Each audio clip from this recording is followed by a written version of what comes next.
Hello, good morning students. So welcome back. Last time we have discussed about average and now we are starting with third unit, that is geometry. 13th topic, point, segment, line, ray, plane, angle.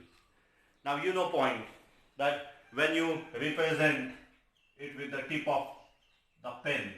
So this is point P, point A. Okay. So you know how to represent point. Then next is segment. Now this particular figure is called as the segment. Okay. Now this is segment AB. Now what is segment speciality? It has got definite end points. So A and B, they are the end points. It has got definite length and hence we can measure segment and we write it as length AB is equal to, suppose, 5 centimeters. Okay. Now suppose there is another segment whose length is 5 centimeter, length CD. Suppose its length is 5 centimeter. Then we say that now both the segments have got same length. Hence we say that segment AB is congruent to segment CD. This is the congruency symbol. What it means here, that both these segments, they have got same length. Okay. Now after that the next point is line. Now this particular figure, you know that this is line. Okay. This is called as a line.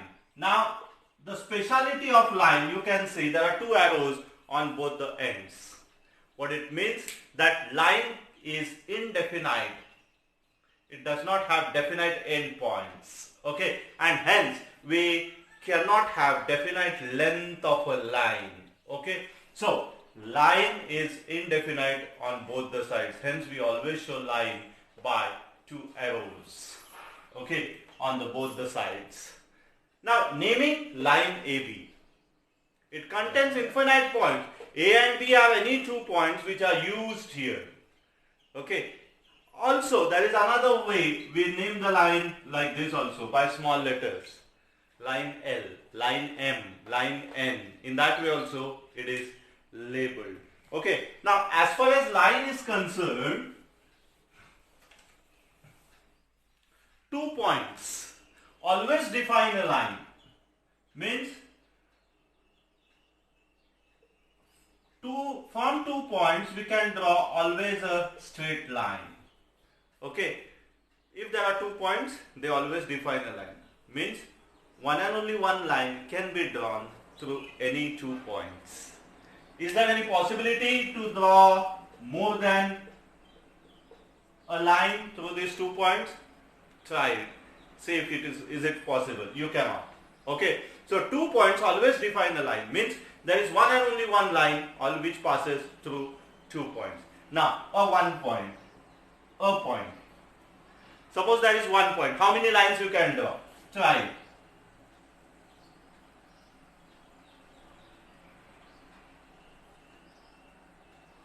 Oh my God. What happens? I can draw innumerable lines. Infinite lines I can draw through a given point. Through a single point I can draw innumerable points, lines. Okay. Now after that, suppose if all 3 or more points they lie on a line, means A, B, C and D, they all lie on the same line, then these 4 points, they are called as collinear points. If 3 or more than 3 points they lie on a single line, they are called collinear points. 2 points are always collinear because we have said 2 points they always define a line. Okay. So definition of collinear points, it should always start like this. 3 or more than 3 points, if they lie on the same line, then they are called collinear points. And suppose if 3 points they do not lie on the same line, then they are called, yes, non-collinear points. So these three, P, Q, R, point P, point Q, point R, They are non-collinear points. Do you get it? Now,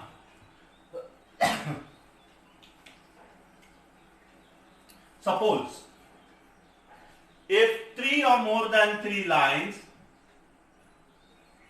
they intersect each other at a point, then the lines are called as concurrent lines. What are they called? They are called as concurrent lines. And the point of intersection, this point, it is called as point of concurrence. If 3 or more than 3 lines, they intersect each other at a point, then the lines are called as concurrent lines, and the point of intersection is called as point of concurrence. Okay. Now, suppose if 2 lines they intersect, then they always intersect in a single point. You can see 2 lines, they always intersect each other in a point. But 3 or more than 3 lines, if they intersect each other at a point, then they are called as concurrent lines. And the point of intersection is called as point of concurrence. Okay. Now, next. Suppose if there are 2 coplanar lines. Coplanar means which belong to the same plane. Okay. But they do not intersect each other. 2 lines which belong to same plane or which lie in the same plane, and if they do not intersect each other, then the 2 lines are called parallel lines. Remember this. Coplanar lines, if they are not intersecting each other, then definitely they are parallel lines. Okay. Now, next. 2 lines, if they are perpendicular to the same line, then they are said to be parallel to each other. Means suppose this is line L and line M and line N, they are perpendicular to line L. So in that case, line M is parallel to line N.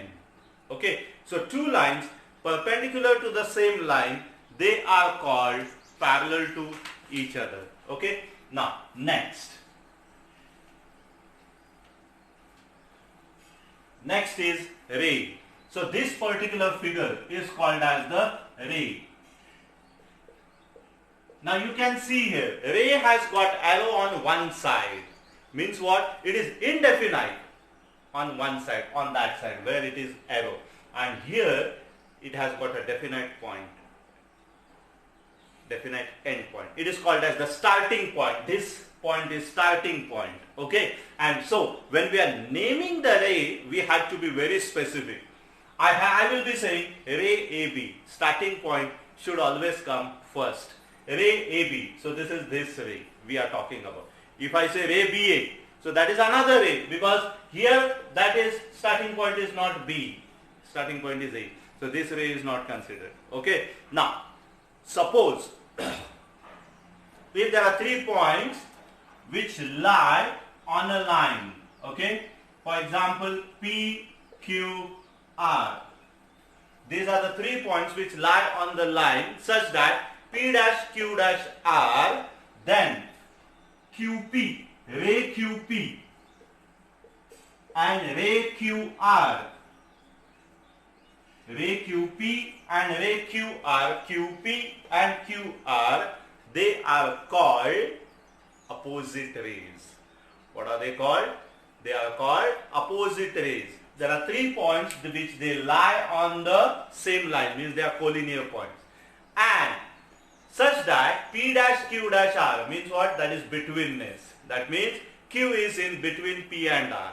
Then ray QP and ray QR, they are the opposite rays of each other.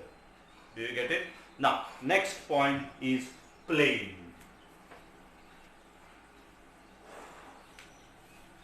Now this figure is called as the plane. Now plane has no definite boundaries. There are no definite boundaries for plane. And we name it as plane A, plane B, plane C, capital letters, and we write here in the corner. okay, or outside here. Okay, so this is suppose plane A, and these borders are not fixed, they are indefinite, they are extensible. Okay, now two parallel lines, they always define a plane. Two intersecting lines, they always define a plane. Do you get it? Means what? There is one and only one plane which passes through two parallel lines. There is one and only one plane which contains two intersecting lines. Do you get it? That there is one and only one plane which contains three non-collinear points. What I said? There is one and only one plane which contains three non-collinear points, and there is one and only one plane which contains a line and a point not lying on that line. So remember this, what I said, there is always one and only one plane which contains two parallel lines. What we have defined, coplanar lines which do not intersect each other. Do you get it? Second, there is one and only one plane which contains two intersecting lines.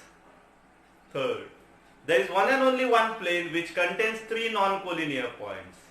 And fourth, there is one and only one plane which contains a line and a point which does not lie on that. Do you get it? Now, next we are going to study is angle. Okay. Now, if two non-collinear rays, they have got a common vertex. See here. These are the two non-collinear rays. For example, ray QP and ray QR. And the vertex is common, that is vertex Q. Then the figure so formed is called as angle PQR. Then the figure so formed is angle. And what is the name of that angle? Angle PQR. Vertex is always in the middle. Okay, this is three-letter name. And how we denote it by symbol this. That shows this is angle.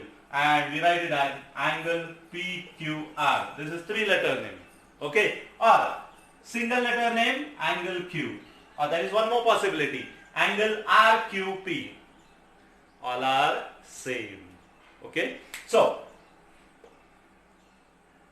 this figure is called as angle. Now, in case of angle, when we draw this angle, it divides the region into three parts. First, interior of the angle. Second, exterior of the angle. And third, on the angle. Means this all region inside the arms of the angle, these are called as arms.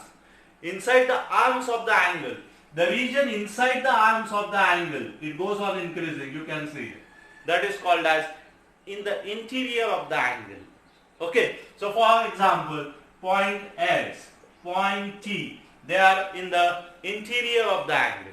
Now, point A, point B, these points, they are in the exterior of the angle, outside the angle. Okay, and point P, point Q, point R, they are on the angle.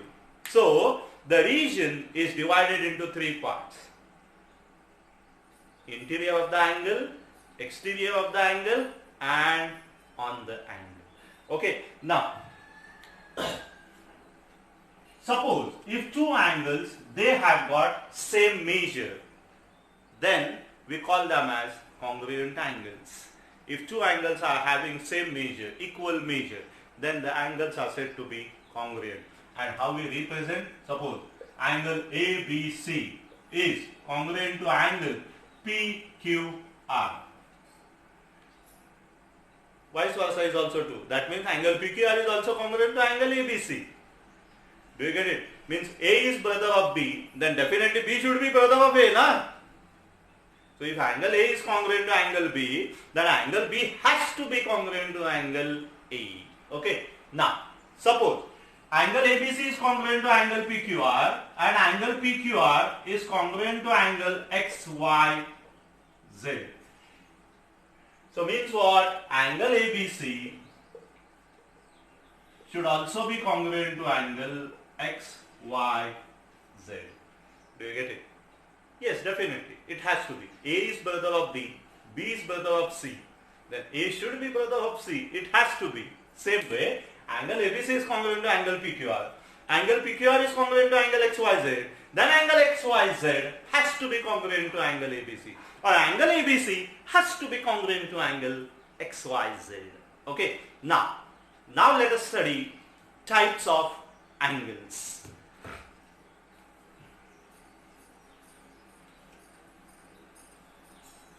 So there are various types of angles we are going to study.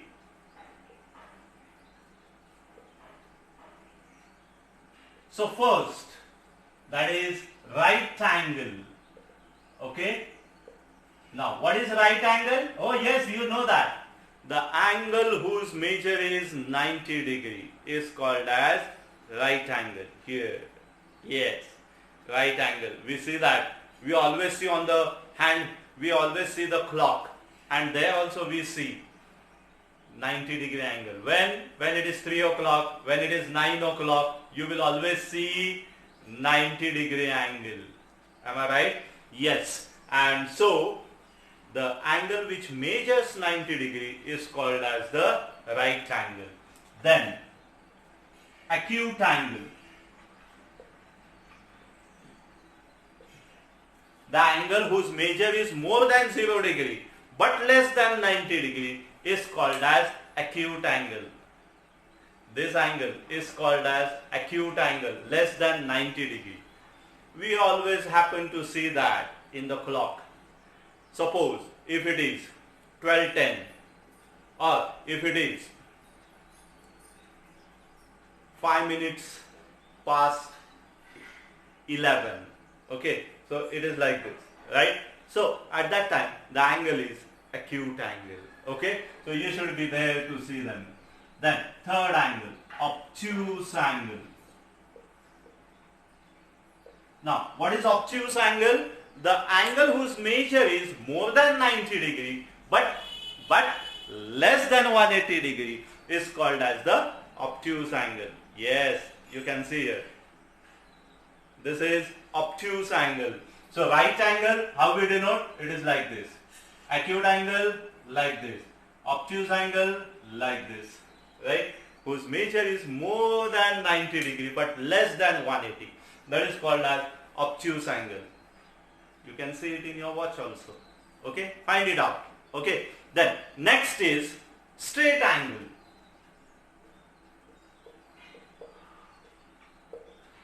If the measure of the angle is 180 degree, then it is called as straight angle. For example here.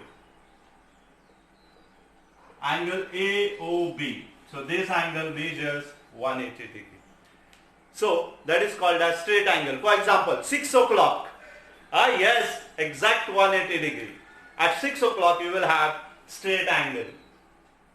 Do you get it? And so, then next, zero angle. Zero angle. Okay? Now, next, zero angle.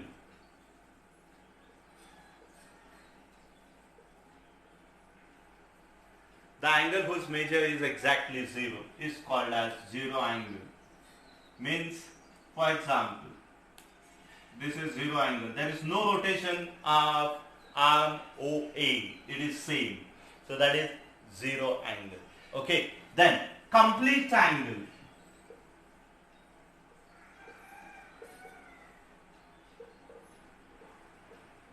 The angle whose measure is 360 degree, that is called as complete angle. Okay, means like this. The angle whose measure is 360 degree is called as the complete angle. Then reflex angle.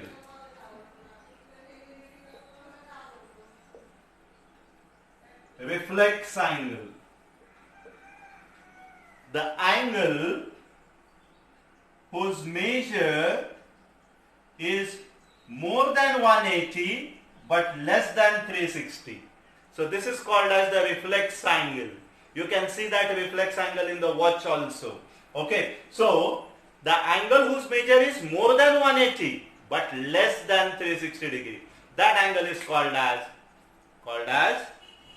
reflex angle. Now some more types. of angles. Let us study that. So next type of angle is adjacent angle. So adjacent angles, two angles are said to be adjacent angles if they have got common vertex, a common arm, but disjoint interiors or uncommon interiors, then they are called as adjacent angles. For example, see here, this is A, B, C and D. Now here, which are the two adjacent angles? Angle ABC and angle CBD. They are adjacent angles. Why? They have got common vertex B. They have got one common arm BC. But their interiors are not same. Interior region of angle ABC is this. Okay? And interior region of angle CBD is this. So it is disjoint. It is not common. It's just like our classes now. 8th triangle and 9th nova. They are close to each other. They have got common wall between them.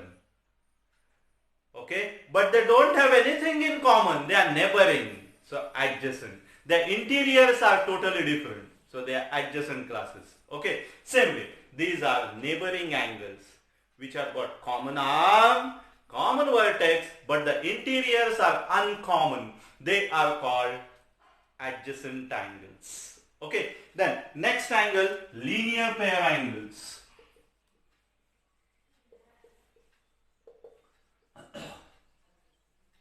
Now what are linear pair angles? Adjacent angles whose outer arms are opposite rays. See here.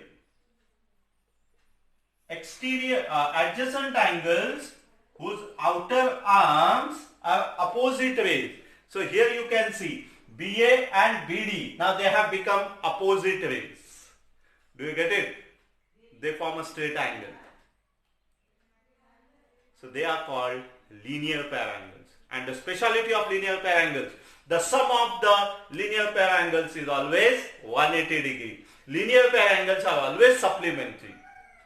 Okay, so sum should be 180.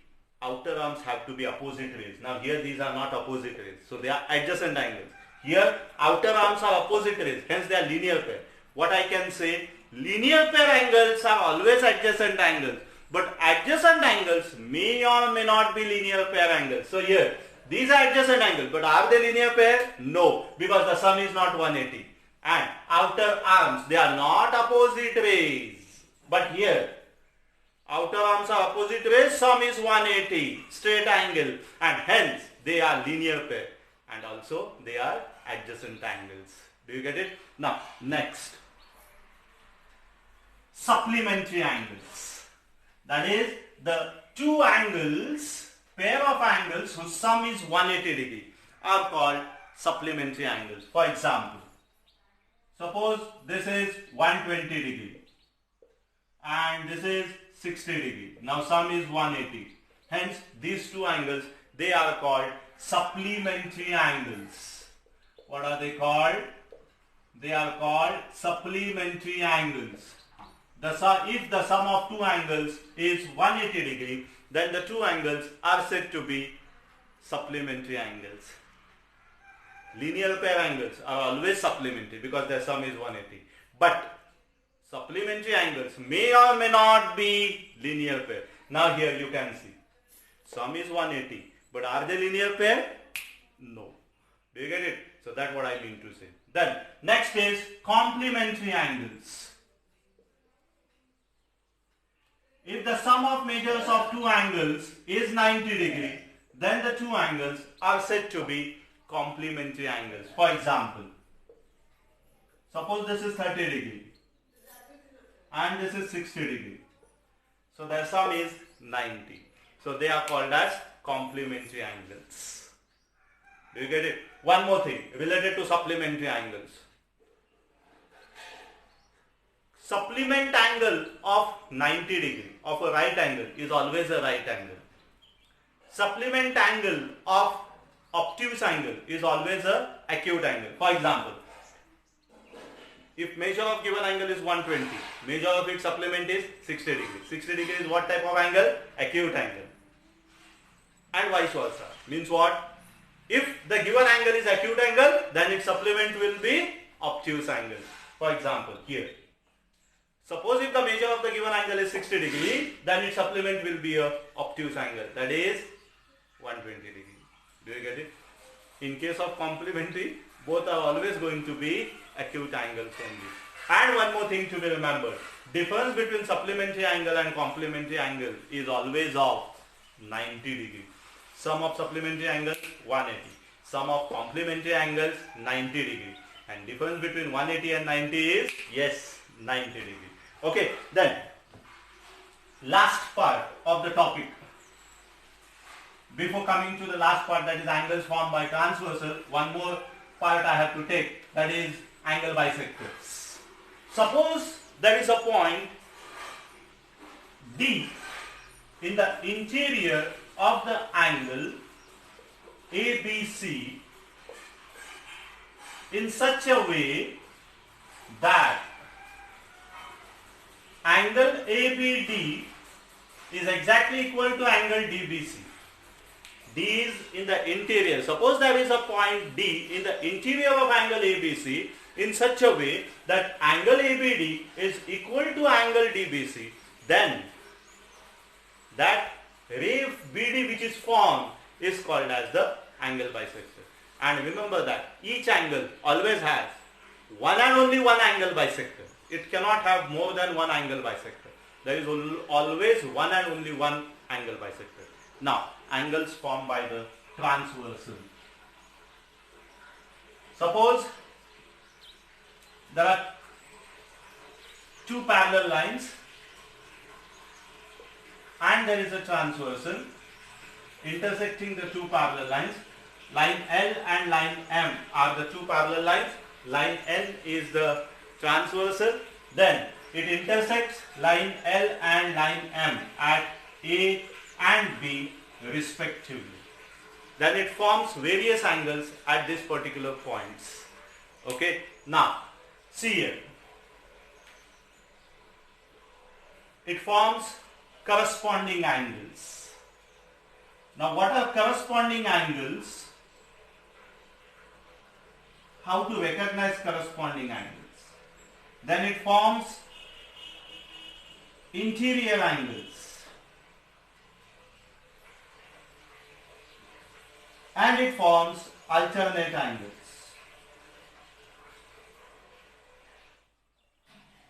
Okay. Suppose A, B, C, D. These are the angles formed here. Okay. E, F, G, H. These are the angles formed here. Now when I am talking about corresponding angle, one angle is outside the transversal, parallel line. Okay. And the other angle is inside the parallel line. So the figure form is like this always. Suppose this is the transversal. So this. Okay. So here, angle A congruent to angle E. See here. Okay, like this. This and this. The next will be which? Angle C congruent to angle G. So, corresponding angles. A congruent to E. Then C congruent to G. Okay. Then B congruent to F. Okay. And D congruent to H. So how many pairs I get? 4 corresponding angles pairs. Okay. So there are 4 pairs of corresponding angles when two parallel lines they are intersected by one transversal. Remember this. Then alternate angles. So alternate angles, it is this. Okay. So Z means it forms like this. Okay. So I will rub this. So this angle and this angle. So this is the transversal and these are the two parallel lines. So half of it I have considered. So it forms like a Z. So angle C and angle F, right? Angle C congruent to angle F and angle D congruent to angle E. These are alternate angles. Okay, sorry, here I have to write angle C congruent to angle F and angle D congruent to angle E. These are called alternate angles. Okay, and next is interior angles. Now interior angles inside the parallel lines and on the same side of the transversal. Means, see here, this. The angles inside the two parallel lines and on the same side of the transversal. Their sum is always 180. They are supplementary. So angle C plus angle D should be equal to 180 degree. Okay. Angle C plus angle E, not D. Angle C plus angle E equals to 180 degree. And angle D plus angle F equals to 180 degree. So they are supplementary. Moreover, you should always remember that. If I place it, my hand here, what I get? Linear pair angles. So A plus B is always 180. Then B plus D is always 180. C plus D is always 180. A plus C is always 180. Linear pair angles. Same thing here. And one more thing. Vertically opposite angles are always congruent. I have forgotten that. I will tell you what are vertically opposite angles. Now, A is congruent to angle D, vertically opposite angles. B is always congruent to C, vertically opposite angles. E is congruent to H and G is congruent to F, vertically opposite angles. Okay. Now, before I end, let us see what are vertically opposite angles, because initially I have forgotten to take that. Suppose if the two arms of one angle are exactly the opposite rays of the two arms of the other angle, then the two angles are called vertically opposite angles. And when vertically opposite angles are formed, when two lines they intersect each other. Now what I said, suppose this is line PQ and this is line RS and it intersects at O. Okay, now what I said, two arms of an angle, they are opposite rays of two arms of the other angle. For example, if I am considering angle POS, what are its arms? Ray OP and ray OS. Now, see here, ray OP is opposite ray to whom? OQ. And ray OS is opposite ray to whom? OR. You get it? So, these angle POS and angle ROQ, they are vertically opposite angles. So one pair. So there is one more pair. Angle POR and angle SOQ, that is another pair. And mind it well that vertically opposite angles, they are always congruent angles. Okay. So angle POS is always congruent to angle ROQ. And angle POR is always congruent to angle SOQ. And one more thing. Suppose if I place my hand here, what I get? Yes, these are linear pair. These are linear pair. These are linear pair. These are linear pair. So how you use your concept, it depends on that. So dear friends, today I have taken all the theoretical part related to this topic. In the next video, we will try to solve the exercises. So let us stop here today and meet in my next video. Till then, goodbye. Thank you.